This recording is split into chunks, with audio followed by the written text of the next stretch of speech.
Hello,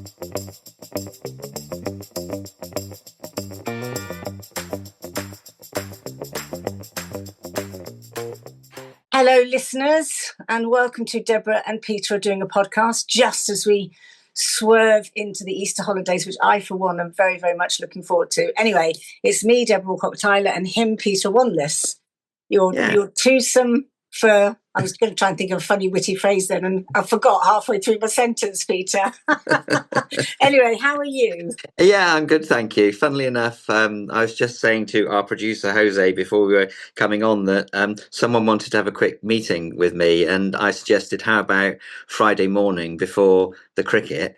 And when it was pointed out to me that it was a bank holiday and he wouldn't be working then, and that is my life now. I mean, every day is a work day and every day is a day off. So I hadn't really clocked at all that there was a long weekend coming up. It's just, one day is pretty much like another, which I rather like. Yes, yeah. Oh, lucky. So go on. Well, no, enjoy your long weekend. Oh, yes, I'm so looking forward to it. I'm stopping at the end of today, actually. So it's a funny old thing. I assume they still do it, that in the civil service you get a half day on Maundy Thursday.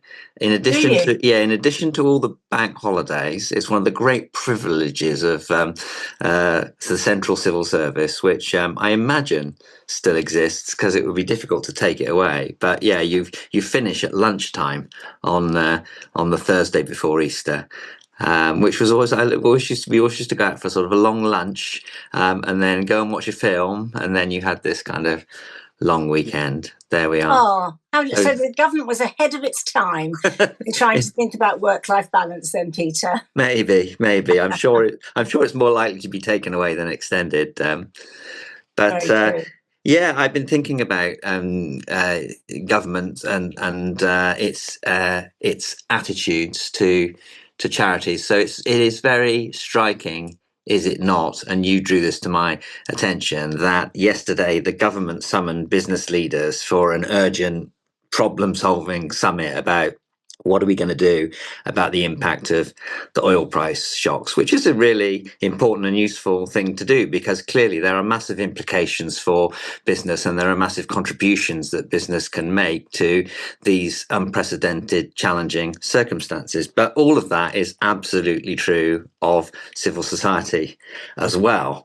And so given that we have got a covenant, surely there should at minimum be a parallel summit with civil society to work out what the impacts on civil society are going to be and what contributions it can make to problem solving. Or, in an ideal world, everyone would get together and there'd be a single conversation about what are we going to do to address the economic and social consequences of the oil price shock. So I felt a bit triggered by the predictability of what has happened. Rightly so. Well, the civil society, because the thing about it, so the civil society group has written to the Prime Minister, I believe, to say, oi, hold on a sec, what about us? Although much more professionally, politically couched terms, obviously. But the whole point of the covenant, by the way, waving the covenant at him and saying hello. But it's a real pity that we have to do it. That it wasn't automatically thought of in the government's intentions. So it just goes to show again how little they actually understand the economic contribution of the sector, never mind the social. Because, what will happen is prices go up, more people are in need, more people end up using services, more people with mental health issues, more people in debt, more people, homeless, etc., etc., etc. So it is deeply, deeply, deeply frustrating. And my hypothesis is that this goes extremely deeply into Whitehall, and it's not a party political point, but that business is seen as a really important audience and group of people who can problem solve upstream with the government when something urgent happens. And charities and civil society are important people who will pick up the pieces of the crisis later on when everything has gone wrong.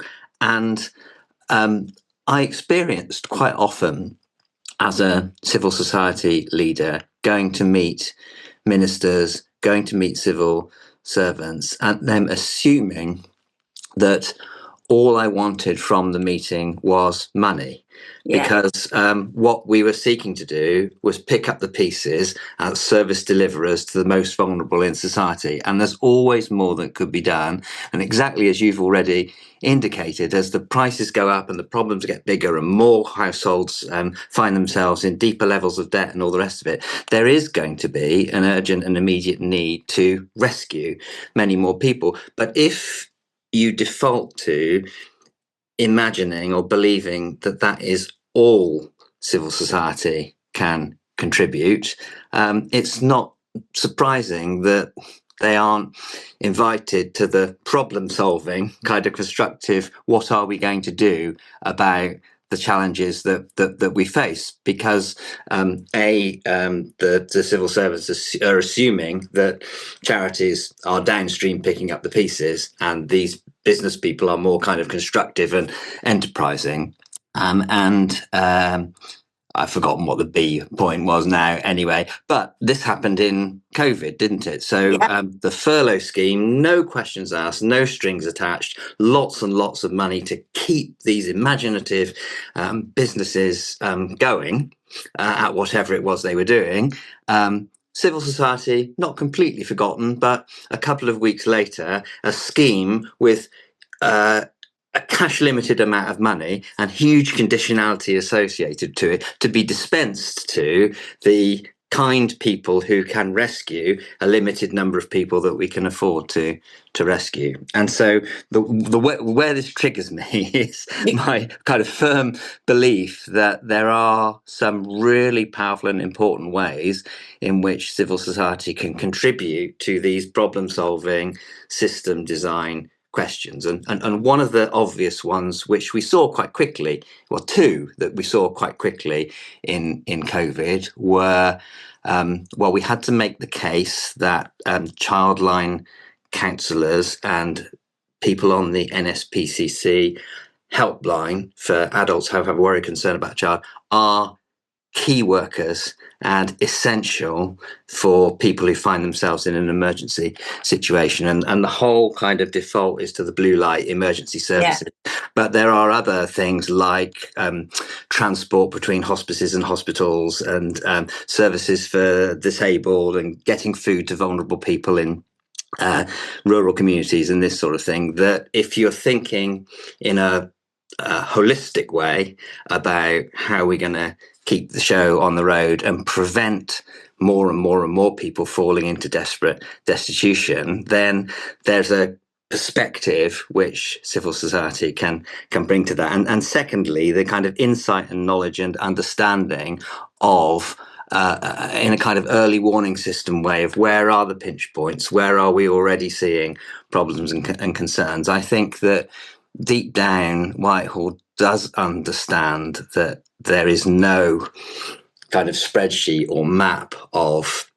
need and urgent understanding and emerging problems. And so after a while, if you're in a crisis situation, there's huge interest in what do third sector organisations know and understand about where and how we can differentiate between where the greatest need is. Because with the greatest will in the world, we can't keep on providing universal bailouts in an undifferentiated fashion to everybody. So how do we get more sophisticated about assessing and addressing the need? And our sector is brilliantly placed to be able to do that. So I think, if this crisis follows the same rhythm of COVID and the petrol shortages that we had, in the early days of the Blair government, then the government will quite quickly stumble on those as two areas that they'll remember. Oh yeah, civil society is rather good at this. But it would be nice to think that this was the natural way that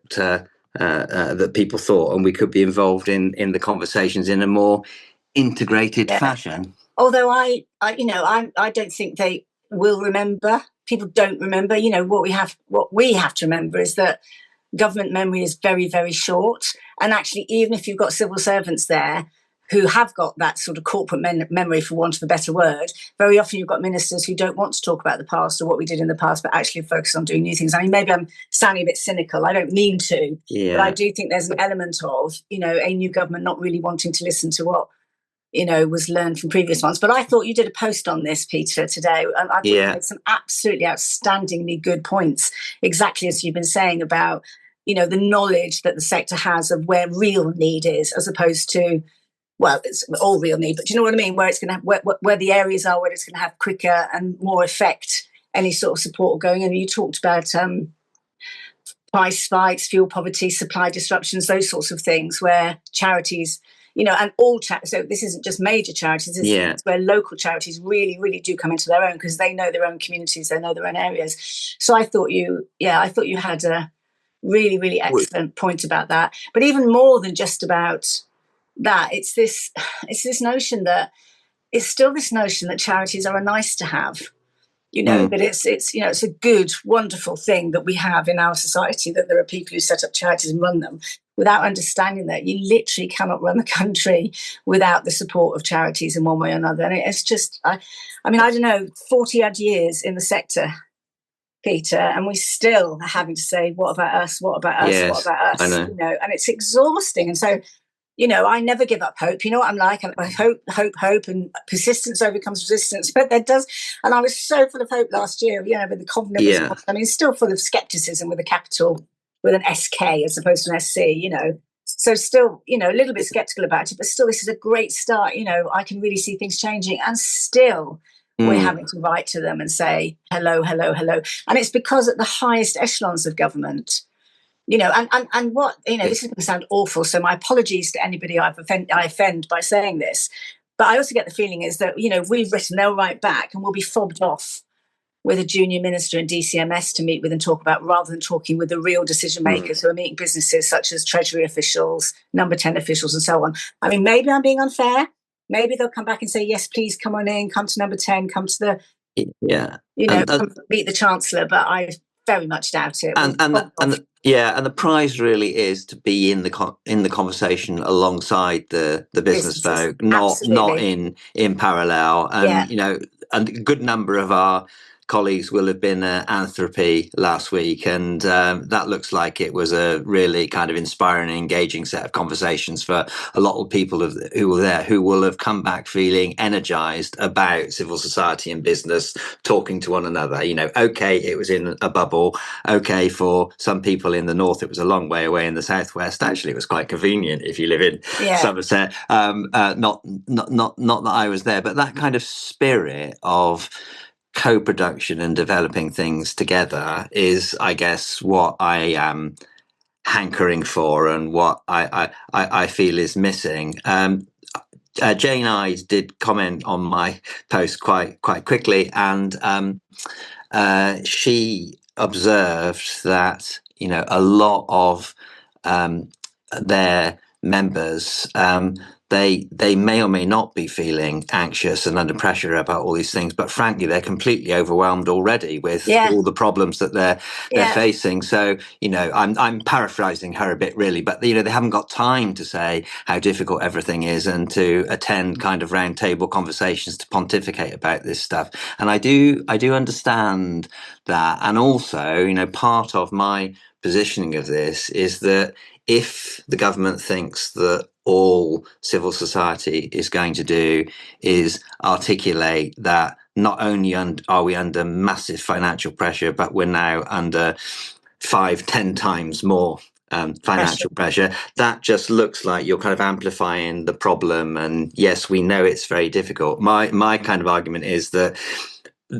will only get exponentially worse if we don't consider together where and how the sectors can play their respective parts to make things better than they otherwise might be. So another of the points I made in my post was that we've seen what happens when people panic about shortages of fuel or shortages of food. And the government, again, I think knows deep down that if it says anything at all in that space, it just triggers people to get even more panicky. Whereas we have organisations and voices and connections in communities that can land some of these messages about how we can do better with and for one another by working things through together, that can help people collectively through difficult situations, as opposed to everyone for themselves and get as much bread and as much petrol as you can as fast as possible. And so it's kind of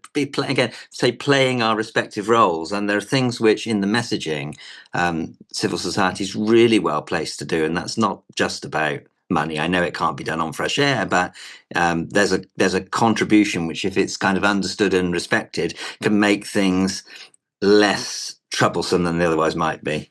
Yeah, I mean, I agree with that. But I also think we're partly to blame, really. I mean, firstly, we as a sector have a tendency to talk about charities, what charities need, and nobody cares about charities. Donors don't care about charities. Volunteers don't care about charities. People care about causes. Yeah. So I think we've got to stop talking about what charities need, because it just lands on deaf ears, basically. People don't make the connect. I think the second thing, which I know lots of my colleagues will be very surprised to hear me say, given I'm always talking about who we're here to serve. But I think part of our challenge also with government is that we're always talking about who we're here to serve, the individuals who are in trouble. And therefore, what happens is that successive governments don't see us credibly in an economic space. You know, they don't see the fact that if we don't do the work that we do, it's going to cost the government more money. We don't do the work we do, we're going to have people who can't afford to go into supermarkets and buy goods, who can't afford to go into clothes shops and buy clothes, who can't afford to buy fuel in the first place, you know, because they don't own a car. And I think that link between, you know, because basically businesses and charities are essentially serving the same citizens, one way or the other. And yet somehow or other, those ones that we serve appear to be segregated or separated in the minds of government from those that businesses serve. And it's also, you know, to make the point that it's not, you know, not everybody, there are 170,000 charities. They're not all serving people in crisis. Some of them are keeping people in, you know, out of crisis, if that makes any sense. You know, they're making sure that they've got access to employment and access to homes and houses and support and help and things like that. Yeah. So I do think it's partly our fault, you know. I mean, we absolutely know it's about the human beings at the end of it, and that's why we do it. But the trouble is that language just doesn't work well. I mean, it works well for them to do sound bites. You know, politicians will happily say, you know, we want to serve Peter, who's struggling in Somerset, you know, and can't get his heating, and he's old now and freezing to death, and he's got cats. You know, we need to help him. We still, they think it's that. We still think it's that. We still express it as that, rather than making the point that if Peter's having to rely on a charity, he's not contributing economically to society, etc., etc., etc. And I think we've got to get better at making that case. Yeah, I totally agree, and I think that is then what's leading to my sort of hypothesis that deep down, the business people are being seen as the problem solvers and the system designers and the wealth generators, and civil society are being seen as the kind of service delivers, end of the line, rescuers. And well done, you're doing that extremely well, and pat on the head, congratulations. And we really, and in fact, this was the tone of when Rishi Sunak made the announcement, and we were all super grateful because, my goodness, we needed some money from somewhere. But there was quite a lot of comment at the time about it was a very sort of Victorian.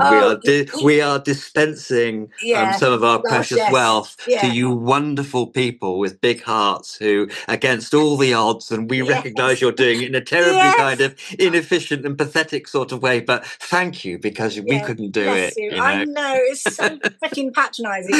He said something about the gentleness of charities. That's it. Of course, those of us working in charities were screaming with laughter, saying there's nothing bloody charitable about nothing gentle about dealing with people in crisis, or people who are facing addiction or abuse or abusing themselves, or, you know what I mean? It was like, I know, it just drives you mad, absolutely mad. But we, you know, somehow we've got, I mean, I'm not giving up. We've got to find a way to change this narrative. And I think, again, you know, Jane made some excellent points and her post your podcast, but she did talk about the government discussing in parallel with business. And I think we have to stop the parallel conversations, which is the point you made earlier. We need to be there with them, because actually, can you imagine how powerful the interventions would be in our society if we had businesses and charities really properly working together? Because even businesses don't understand that. If we do our job well, they get more business, and it's really hard for people to make that connection. So, I'd love to see, I'll give up at some point, Peter, because at some point I'm going to do what you do, and get confused about whether it's a work day or a bank holiday or, but for the time being, whilst I'm still here, I'm just not going to give up. Well, I think, and I wasn't there and I've not been, but I think the intent of Anthropy was to generate that sort of energy and conversation between business and civil society, and that some people have come back from that feeling super energized as a result. Various others, of course, and I could include myself in this, not being employed by a particular charity, either aren't invited or can't afford to go because most of these people are in tiny charities, and the idea of spending 3 days in Cornwall at whatever the price is to go there is prohibitive. So that gets us into that other thing which is raging at the moment about how do we as a sector give sufficient voice and credit and respect and understanding to small and micro charities in these discussions, and make sure that we don't create something which is just the supersized businesses and the supersized charities talking to one another. And I think that is possible. And we discussed a bit last week about the similarities and differences of larger and smaller charities, but that obviously all needs to be appreciated, doesn't it? And then I don't know enough about Anthropy, to be honest. My only observation of it is I saw quite a lot of posts about it, and the posts about it were from the sorts of people I would have expected to be there. Do you know what I mean? And so there was a little part of me that thought, well, is because, everybody loves to sit around and discuss. We've been having these kind of conversations for hundreds of years, never mind decades. We've all sat in rooms and said, we as civil society have sat in and talked about the future of, Julie Runwin chaired a committee on the future of civil society, didn't she? We've been having conversations like this for so long. And I just worry that, it's you come back feeling all excited and motivated, and then nothing changes. But again, this is not to criticise Anthropy at all. I'm sure it's a wonderful event. But I just think, well, what are the practical actions? We've come away with loads of inspiration, but actually, what happens next? Yeah, I think my sense is that there's a richness of engagement in terms of quality and numbers from the business sector into that conversation that hasn't always been the case in some of the previous conversations. But I know a couple of people that have been, and they've said a bit like a Chinese meal. It's great while you're there, and then you come back and nothing has changed, or it's preaching to the converted. The people who are there believe in this stuff and get excited with one another, but what happens as a consequence? On the other hand, you're saying you're tired out coming up to Easter, and if you get a couple of days away and you feel inspired and motivated, that's not a bad thing. You're not as lonely. I agree. So I'm not knocking it at all. I'm just, and I love those conversations too. It's just, we need to somehow or other. But then I don't know. But anyway, actually, there was something else, Peter, whilst we're sort of on this thing about people working together. I mean, you mentioned this expose about the SNP paying off charities, and you got quite excited about that. Do you want to just share with our listeners? Yeah. So if it wasn't the other trigger, so if it wasn't complicated enough, not talking to the government, it seems that when charities do talk to the government, engage to a government, or there's a political party or administration that appreciates and understands a range of civil society organizations and recompenses them for the contribution which they are making to society in that country, that's then exposed as government buys off charities so that they explicitly or implicitly, more likely implicitly, are warm to the SNP or support the SNP, or are less likely to criticise policy developments by the SNP because they're receiving grants to enable them to further their course. So I'd be surprised if there's someone as calculated as that sitting in the government in Edinburgh dispensing small amounts of money to large numbers of charities in exchange for their support. On the other hand, if there is an administration that appreciates the contribution that civil society organizations are making to the nation and are willing to recompense them to some extent, isn't that a good thing? So do you know what I think? There is some truth in it, though, about biting the hand that feeds you. There was a story in the sector media last week about a business that used to provide fuel to a local lifeboat charity. I can't remember the details now, and that what happened is they'd stopped supplying the fuel, which they were supplying for free. They'd stopped supplying it for various different reasons for the time being, and the charity complained about this publicly. And the message back from the company was complaining about it didn't do them any favors for future gifts and donations. And this is the balancing act that charities constantly have to juggle, because in an ideal world you can receive a gift without it coming with conditions, and you can criticize back when that organization does stuff that gets in the way without the organization or the human being saying, well, stuff you lot then. But actually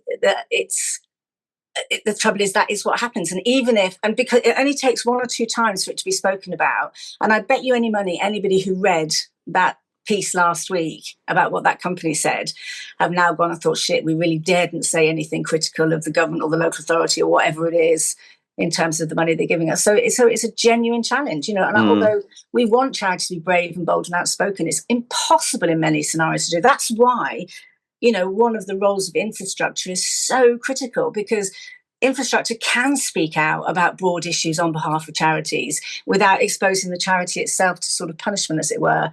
And so, and that's why we so desperately need infrastructures to get better support, really.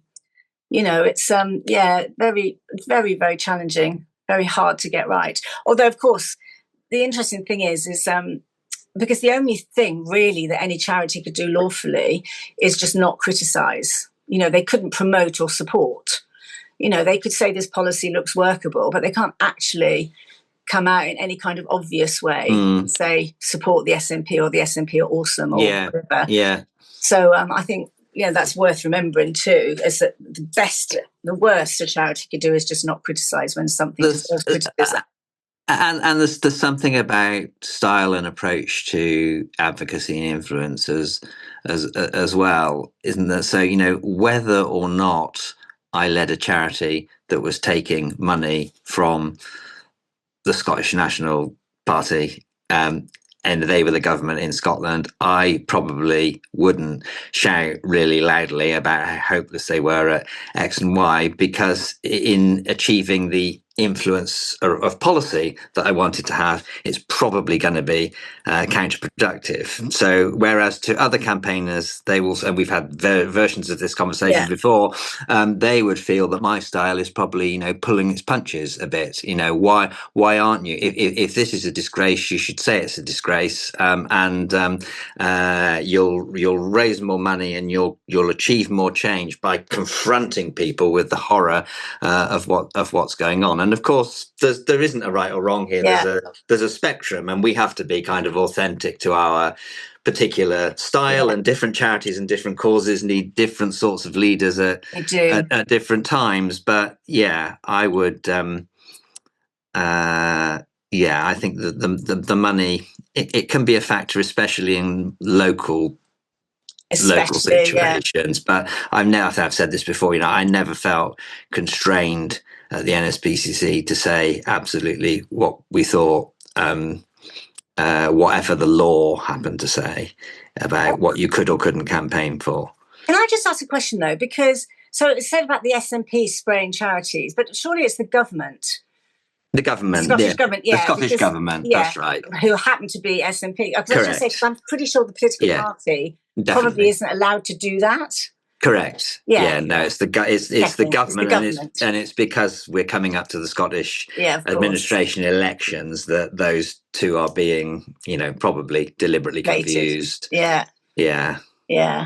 It is we must talk about this at more depth another time, but there is this perennial challenge of what the media covers tends to be what people believe, and it's just so unhelpful. Anyway, more challenges, Peter. Every time, just as we think we're getting over one, we managed to get over COVID. We're sort of gradually trying to work our way through a cost of living crisis. Then all of a sudden, a bloody war, legal war, I might add, which, none of us support, or hardly anybody in the country supports, according to the polls. Yeah. It's not that we're directly involved in it, but, we're being impacted by the actions of somebody thousands of miles away from us who really could not give a flying elephant's toenail about what happens to the rest of the world. And it's, I can understand. I mean, me, Peter, I go around saying to people, stop being in a doom loop. Yeah. It's like we've got to keep on hoping and things will change. But I can absolutely understand why people, getting to the stage of thinking, now what?